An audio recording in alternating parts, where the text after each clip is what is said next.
Oui, il est bien temps de méditer sur la parole de Dieu.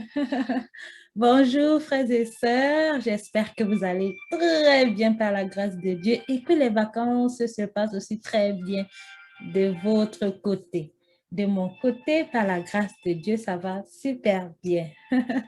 Bienvenue aussi à vous tous qui m'écoutez pour la toute première fois sur cette chaîne. Ensemble, nous méditons la parole de Dieu. Sans plus tarder, commençons.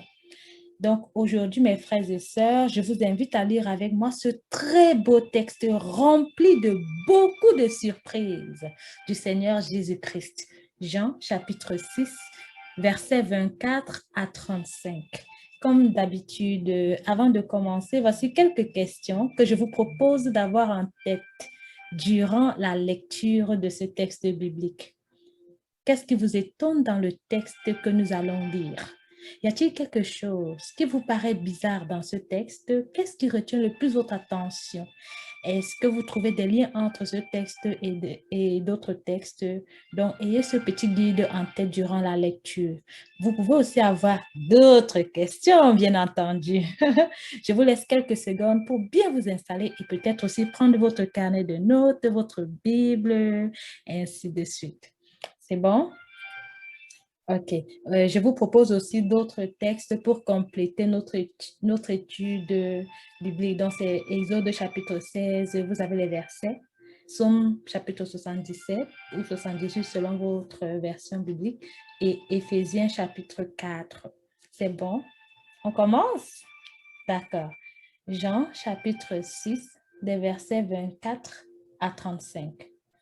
En ce temps-là, quand la foule vit que Jésus n'était pas là, ni ses disciples, les gens montèrent dans les barques et se dirigèrent vers Capharnaüm à la recherche de Jésus. L'ayant trouvé sur l'autre rive, ils lui dirent, Rabbi, quand es-tu arrivé ici?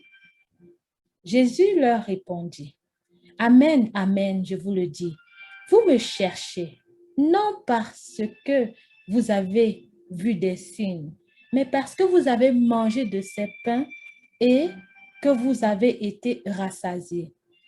Travaillez non pas pour la nourriture qui se perd, mais pour la nourriture qui demeure jusque dans la vie éternelle, celle que vous donnera le Fils de l'homme, lui que Dieu, le Père, a marqué de son sceau.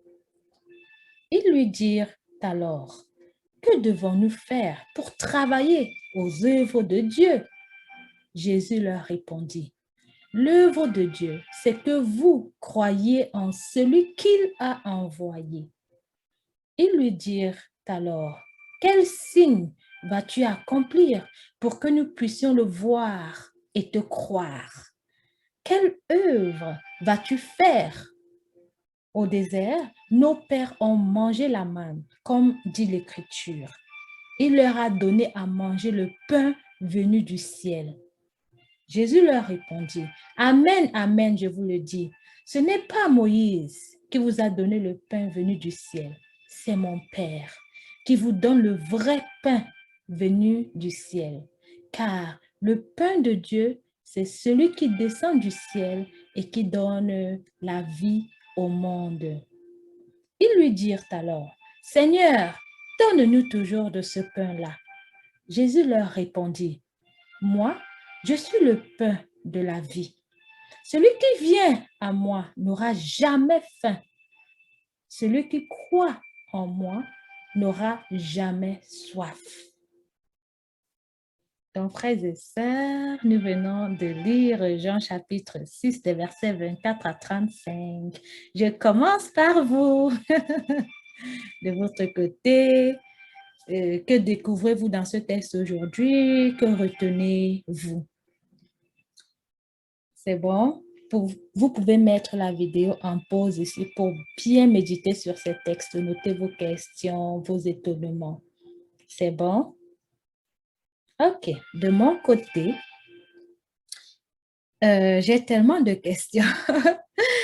Dans le verset 27 de Jean chapitre 6, Jésus-Christ dit, Travaillez non pas pour la nourriture qui se perd, mais pour la nourriture qui demeure jusque dans la vie éternelle, celle que vous donnera le Fils de l'homme, lui que Dieu, le Père, a marqué de son sceau. Les questions sont les suivantes. Quel est le type de travail qui produit de la nourriture qui se perd? Dans ma vie, est-ce que je fais des travaux qui produisent de la nourriture qui se perd? Par exemple, si vous cuisinez du bon poisson braisé ou un bon pâté chinois ou encore une tarte aux pommes bien garnie et que vous distribuez cela à vos amis, à vos proches, etc., est-ce que c'est du travail qui se perd? Est-ce que c'est de la nourriture qui se perd? Au verset 28 et 29, Jésus-Christ dit que l'œuvre de Dieu, donc le travail qui demeure jusque dans la vie éternelle, c'est de croire en lui, le Fils de Dieu. Il continue au verset 32 à 35 en disant qu'il est le pain de la vie, le vrai pain venu du ciel, envoyé par Dieu et qui donne la vie au monde. Celui qui vient à lui n'aura jamais faim.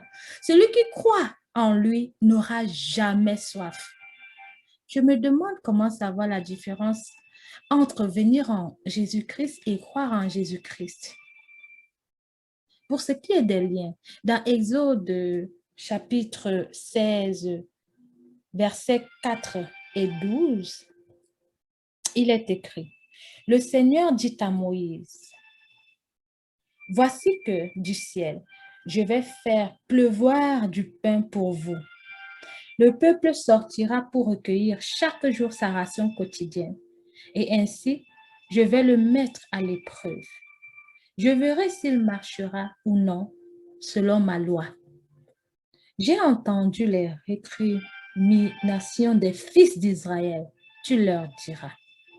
Au coucher du soleil, vous mangerez de la viande et le lendemain matin, vous aurez du pain à satiété. Alors, vous saurez que moi, le Seigneur, je suis votre Dieu. » Et dans Éphésiens chapitre 4, les versets 17 et 24, il est écrit, « Frères et sœurs, je vous le dis, j'en témoigne dans le Seigneur. Vous ne devez plus vous conduire comme les païens qui se laissent guider par le néant de leurs pensées. Revêtez-vous de l'homme nouveau, créé selon Dieu dans la justice et la sainteté conforme à la vérité. » Donc, en lisant tous ces textes, mes frères et sœurs, je constate que Dieu, à travers le Seigneur Jésus-Christ, qui est le pain de la vie, nous donne ce dont j'ai besoin, nous avons besoin pour survivre. Il ne nous abandonne pas, surtout lorsque nous avons le plus besoin de lui, même dans les déserts. C'est beau, n'est-ce pas, mes frères et sœurs? Donc, maintenant, voici mes questions coup de cœur. Comment concrètement je sais que je suis venue en Jésus-Christ et que je crois effectivement en lui? Comment dans ma carrière, dans ma vie de tous les jours, je travaille pour de la nourriture qui demeure jusque dans la vie éternelle? Si par exemple, je travaille en tant qu'agent d'entretien ou ministre ou informaticien, ainsi de suite, comment mon travail donne-t-il la vie au monde, la vie autour de moi? Question coup de cœur. À votre tour, si cela n'a pas encore été fait, relisez Jean chapitre 6 des versets 24 à 35. Prenez aussi quelques minutes pour prier et écouter le Seigneur vous transmettre son message de paix, d'amour à travers le Saint-Esprit. Comment ce texte résonne dans votre cœur aujourd'hui? Qu'est-ce que vous retenez?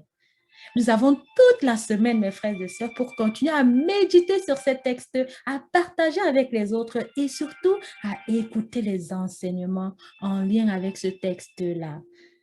N'oubliez pas, hein, vous pouvez écrire vos découvertes en commentaire pour que moi aussi, je puisse les lire. N'hésitez pas à vous abonner à cette chaîne si vous voulez être notifié lorsque je publie des vidéos sur la parole de Dieu.